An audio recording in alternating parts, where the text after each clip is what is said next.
Bonjour à toutes et à tous, bienvenue dans notre podcast Conseil RH. Nous avons souhaité aborder aujourd'hui le sujet de la transition CNB et déterminer pourquoi il s'agit d'un levier stratégique et structurant dans une organisation.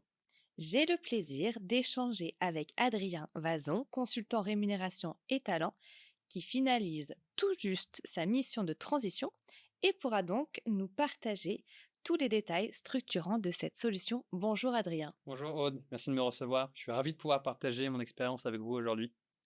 Adrien, avant de débuter, peux-tu nous fournir un peu d'éléments de contexte et nous indiquer en quelques mots ce qu'est une mission de transition CNB?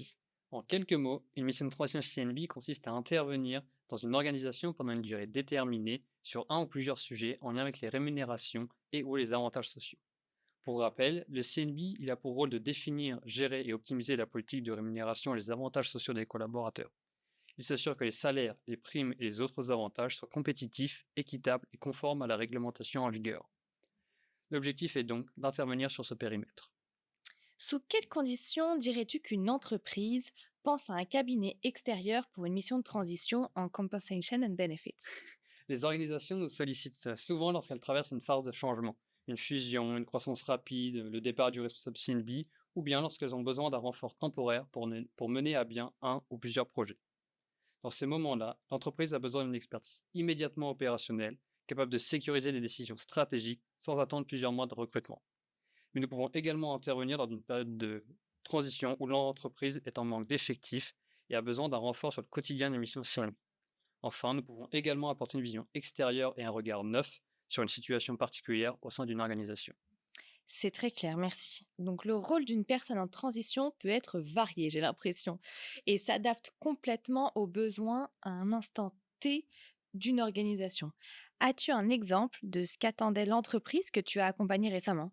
Oui, une entreprise dans laquelle je suis intervenu près de 6 mois avait lancé un projet d'équité salariale à l'échelle mondiale et avait investi dans l'achat d'un outil pour mesurer et comprendre les écarts de rémunération entre les femmes et les hommes, puis travailler ensuite à la réduction de ces écarts.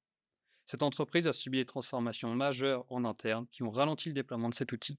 Ainsi, elle a eu besoin d'un renfort temporaire qui connaissait cet outil pour mener à bien ce projet. C'est dans ce cadre que je suis intervenu. Très bien. Quelle est la valeur ajoutée d'un consultant en transition par rapport à d'autres solutions comme un collaborateur en CDD ou la formation d'une personne dans l'équipe RH par exemple? La mission de transition, c'est l'équilibre parfait entre réactivité et expertise. Contrairement au recrutement permanent, nous intervenons immédiatement et apportons une vision extérieure, neutre et expérimentée. Contrairement à une mission de conseil classique, nous nous intégrons pleinement au quotidien d'entreprise. Nous sommes dans l'opérationnel, aux côtés des équipes, pour construire et mettre en œuvre les solutions. Quelles sont les actions concrètes que tu peux mener au sein d'une entreprise lors d'un besoin de transition? J'évoquais tout à l'heure une entreprise pendant laquelle je suis intervenu dans le déploiement d'un outil de mesure et de compréhension des écarts de rémunération entre les femmes et les hommes. Pour cette entreprise, en plus de ce projet structurant et plutôt de long terme, j'ai participé à des missions du quotidien de l'équipe CNB. Par exemple, la réalisation de pricing, c'est-à-dire faire des propositions de fourchette d'embauche pour des candidats dans le cadre de recrutement, ou encore aider dans la revue des campagnes annuelles d'augmentation des salaires. Cela a permis d'alléger la charge quotidienne de l'équipe tout en amenant un regard extérieur sur les pratiques et les méthodes. Les journées en transition doivent être bien rythmées, j'ai l'impression.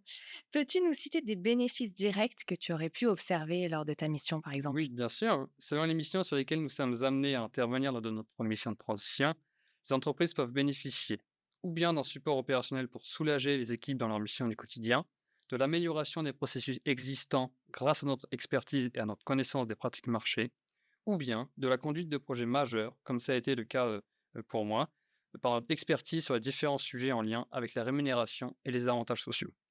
C'est donc vraiment concret pour l'entreprise qui fait appel à votre expertise. Est-ce qu'il y a des défis auxquels tu as dû faire face au cours de certaines missions? J'imagine que ça ne doit pas toujours être évident d'arriver au cœur de l'action dans l'équipe que tu ne connais même pas. Exactement, plusieurs défis s'offrent à nous lorsqu'on arrive au sein de l'équipe. Le premier d'abord, c'est, d'arriver à s'intégrer rapidement, comprendre quelle est la culture de l'entreprise, quels sont, ses processus, les rôles et les responsabilités de chaque membre de l'équipe. De plus, il est primordial de comprendre notre périmètre d'action et les sujets sur lesquels nous allons travailler afin de pouvoir être opérationnel aussi vite que possible. Le deuxième défi, il est de gagner la confiance des équipes qui ne sont pas forcément habituées à travailler avec des consultants externes.